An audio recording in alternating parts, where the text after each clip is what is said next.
नमस्कार दोस्तों माहौल चाहे कितना भी विषाक्त हो जाए,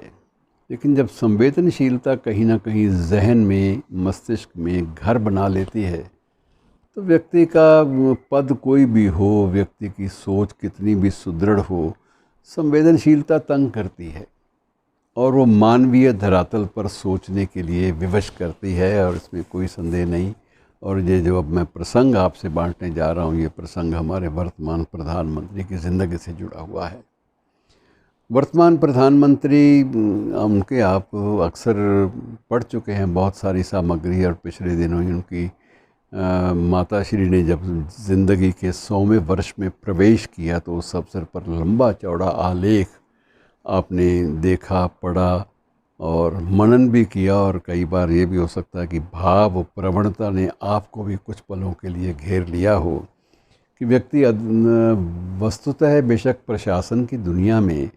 सरकारी तंत्र की दुनिया में चाहे जितना मर्जी, जितना चाहे सुदृढ़ हो, लेकिन जहाँ तक संवेदनशीलता का धरातल है, वहाँ पर कोई अंतर नहीं आ सकता और ना ही आया। और ये कहानी भी उनके बचपन से जुड़ी हुई है। छोटी उम्र थी और उस वक्त इनके पिता के एक मित्र थे, जो इनके पिता के चाय के कारोबार में कुछ मदद, दौड़ धूप, हिसाब किताब रखने का काम भी करते थे, और उनका नाम था मियाँ भाई। मियाँ भाई इनके सारे धंधे का, अर्थात वो जो रेलवे पे जो चाय बनाकर, जो एक किसी ठेकेदार के बिहाफ पे एक वेंडर के तौर पे जिन्होंने काम शुरू किया था, तो मियाँ भाई इस काम में नरेंद्र भाई के पिता के एक साथी थे। और अजीब दैव योग से आप कह सकते हैं कि दुखद बात ये हुई कि मियाँ भाई जो थे वो छोटी मोटी बीमारी से ग्रस्त हुए और चल बसे। अब ये तो एक बच्चा था जो अब्बास, लेकिन मोदी की माँ ने और पिता ने अब्बास को अनाथ नहीं होने दिया और उसे घर में उसका पालन पोषण भी किया, और उसे एक संतान की तरह से अपना दायित्व, अपनी जिम्मेदारी समझकर उसे अपने साथ लगाए रखा, और जहाँ तक हो सके उसे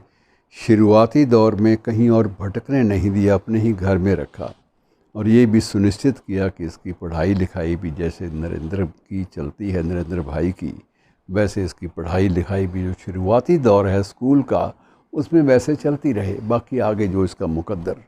और इस बीच में मित्रों जितने भी साल बीते, उस सारे सालों में ना मोदी जी की माँ ने या इनके पिता ने कभी दखल नहीं दिया कि वो नमाज ना पढ़े या कुरान के नज़दीक ना जाए, ऐसा कुछ नहीं। ये उसकी अपनी निजी आस्थाएं हैं, निजी संस्कार हैं, उनमें दखल दिए बिना अपने संवेदनशीलता के धरातल पर हमारे वर्तमान भारतीय प्रधानमंत्री ने अपने उन्हीं संस्कारों के बूते पर उसका ध्यान रखा, उस बालक का, उस युवा का अपनी यौवनावस्था में, जो बालक और जिसका परिवार और जिसका पिता कभी इनके लिए भी